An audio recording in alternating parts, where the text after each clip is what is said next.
Welcome to my channel Vasu foods. ఇవాళ recipe వచ్చేసి నోరూరించే మామిడికాయ పులిహోర అండి. మీరు కూడా తప్పకుండా ట్రై చేసి చూడండి, మళ్ళీ మళ్ళీ తినాలనిపిస్తుంది.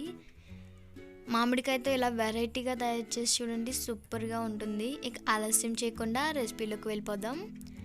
ఇక్కడ నేను ఒక మామిడికాయ తీసుకుంటున్నానండి. దాన్ని బొడ్డు అనేది కట్ చేసి దాని పై తొక్క మొత్తం క్లీన్ చేసుకుంటున్నాను. నేను తీసుకున్న క్వాంటిటీకి ఒక మామిడికాయ వరకు సరిపోతుందండి.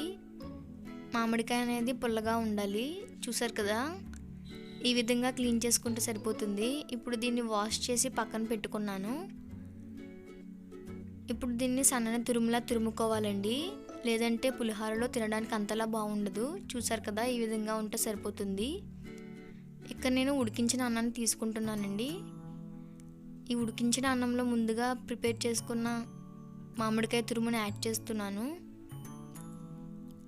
మామిడికాయ అనేది పుల్లగా ఉండాలి, మనం ఎక్స్ట్రా పులుపునేమీ యాడ్ చేయడం లేదు కదా.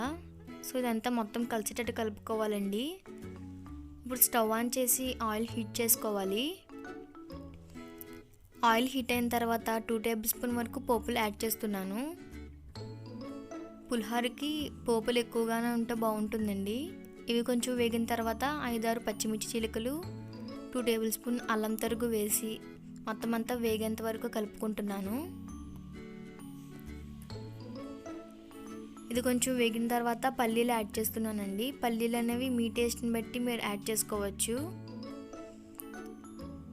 పల్లీలు కూడా వేగిన తర్వాత ఒక 5-6 ఎండుమిర్చి, ఒక రెమ్మ కరివేపాకు యాడ్ చేస్తున్నాను. కరివేపాకు చిట్టమనే వరకు ఉండాలండి. ఇప్పుడు ఇందులో 1 టేబుల్ స్పూన్ పసుపు, సరిపడా సాల్ట్ వేసి కలుపుకుంటున్నాను. పల్లీలు అనేవి వేగిపోయాయండి. ఇప్పుడు ఇందులో కొంచెం ఇంగు వేస్తున్నాను. స్టవ్ ఆఫ్ చేసి ఒక 2 నిమిషాల పాటు అటు ఇటు కలుపుకోవాలి. ముందుగా ప్రిపేర్ చేసుకున్న మామిడికాయ అన్నంలో తాలింపు అనేది వేసుకొని కలుపుకోవాలండి.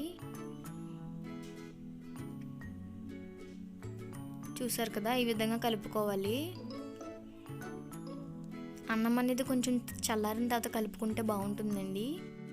చూసారు కదా ఎంత కలర్ఫుల్గా ఉందో, టేస్ట్ కూడా అంతే బాగుంటుందండి. తప్పకుండా మీరు కూడా ట్రై చేసి మీకు ఎలా కుదిరిందో నాకు కామెంట్ చేసి చెప్పండి. ఈ వీడియో కనుక మీకు నచ్చినట్లయితే లైక్ చేయండి, షేర్ చేయండి. నా ఛానల్ని సబ్స్క్రైబ్ చేయడం మాత్రం మర్చిపోవద్దు. పిల్లలకు కూడా వెరైటీగా ఏదైనా తినాలి అనిపిస్తే తప్పకుండా మీరు ఇలా ట్రై చేసి పెట్టండి, సూపర్గా ఉంటుంది.